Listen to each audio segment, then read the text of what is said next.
and welcome to the Culture Ward, where we dissect and dismember pop culture in all its forms.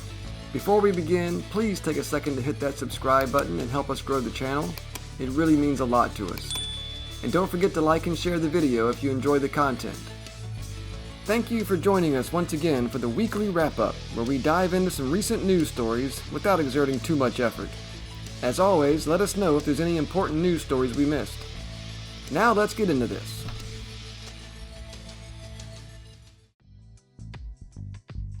Marvel's Thunderbolts released earlier this year on April 22nd, and it was praised by both critics and audiences, holding an 88% critic score and a 93% audience score on Rotten Tomatoes. It was lauded as one of the best MCU movies in years, with a more grounded and emotionally mature story.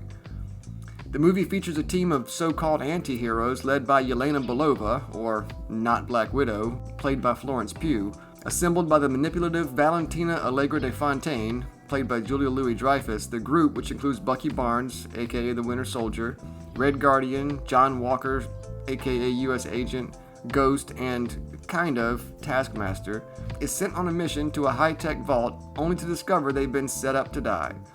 Betrayed, they unite to take down Valentina, thereby confronting a powerful new threat, Bob, a super soldier experiment known as Sentry, who unleashes his destructive alter ego, the Void. As they battle their past traumas in the Void's supernatural darkness, the team finds redemption and purpose, ultimately being rebranded as the New Avengers in a twist that sets the stage for future MCU adventures. Audiences overwhelmingly liked the movie, praising the darker themes which touch on trauma, mental illness, and redemption. Some called it one of the best MCU movies, and certainly one of the best since 2019. However, whether it's because the timing of the release worked against it, or Marvel's goodwill is just stretched to the breaking point, or just the simple fact that these second and third tier characters that filled out the cast failed to gain widespread attention, the box office just kind of ran out of gas a few feet from the finish line. Alright, so Thunderbolts lost millions of dollars despite great reviews. Where does Marvel go next? So days after Thunderbolts hit the big screen, Disney CEO Bob Iger was feeling celebratory. He publicly touted the comic book adventure as the first and best example of Marvel's new movie strategy, referring to the film's positive reception from audiences and critics. And what a relief, following a bumpy few years and a string of poorly reviewed misfires in the franchise. 6 weeks later, Thunderbolts has cratered at the box office. With $371 million globally, it's one of the lowest grossing installments in all of Disney's Marvel Cinematic Universe. If this is the second coming of Marvel, the superhero empire might need another reboot. Since the MCU's inception with 2008's Iron Man, Marvel has been Hollywood's most consistent hitmaker. It's also the highest grossing film franchise in history, with $31 billion across 36 films. Pre-pandemic, 19 out of its 22 films at least cracked 500 million globally. Since then, the once Teflon brand has struggled with commercial consistency. Starting in 2020, just 6 out of 13 films have reached the $500 million benchmark. At least February's Captain America Brave New World and 2023's The Marvels and Ant-Man and the Wasp Quantumania could blame their disastrous grosses on terrible reviews. Thunderbolts had enthusiastic word of mouth, but is yet to climb out of the red, suggesting there's a new ceiling for superhero movies that aren't based on marquee characters. A diminished global marketplace and oversaturation of superhero stories on the big and small screen are partly responsible for the decline. These lower-tier comic book movies aren't cinematic slam dunks anymore. Thunderbolts wrapping up after just a month in theaters is also a concern.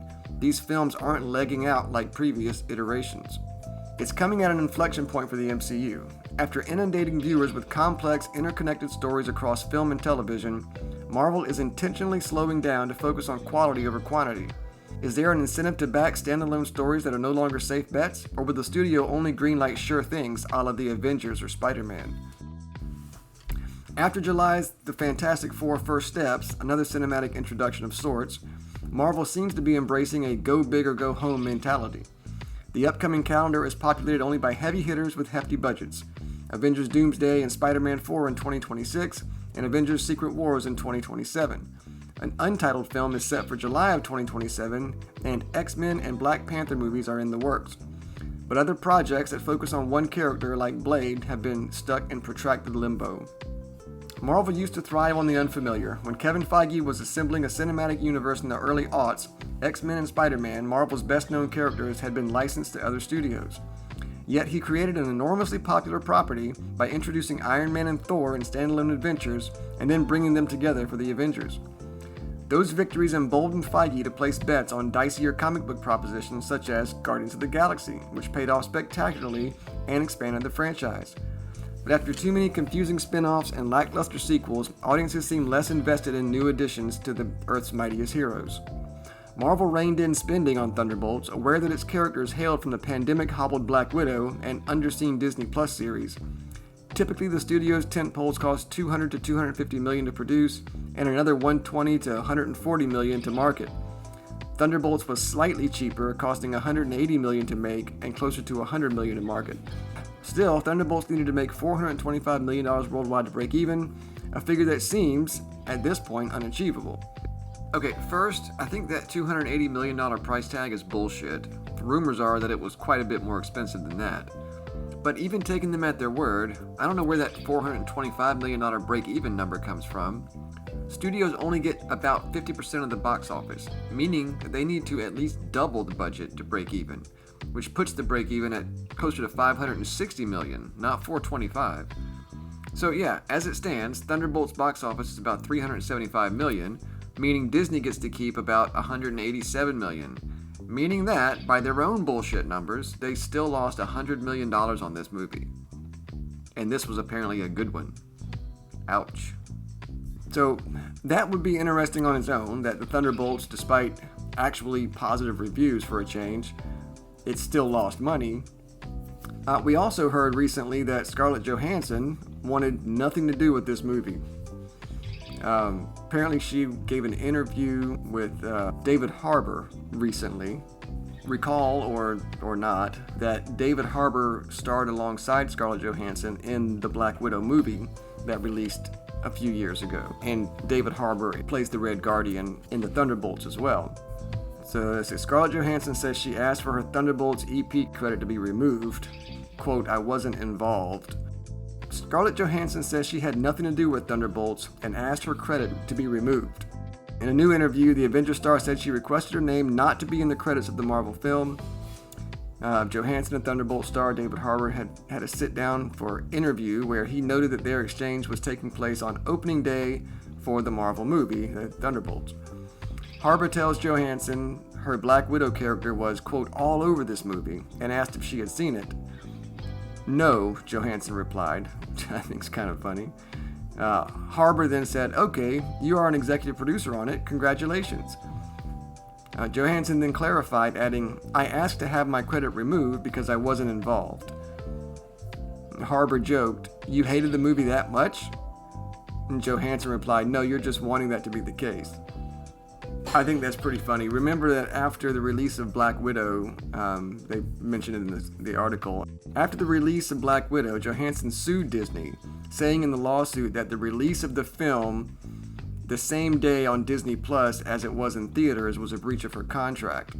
The lawsuit contends that the Disney Plus release siphoned potential theatergoers, costing her potential compensation tied to the movie's theatrical revenue. The Bitter Profits lawsuit was settled months later, with Johansson saying, quote, I am happy to have resolved our differences with Disney. I'm incredibly proud of the work we've done together over the years and have greatly enjoyed my creative relationship with the team. I look forward to continuing our collaboration in years to come.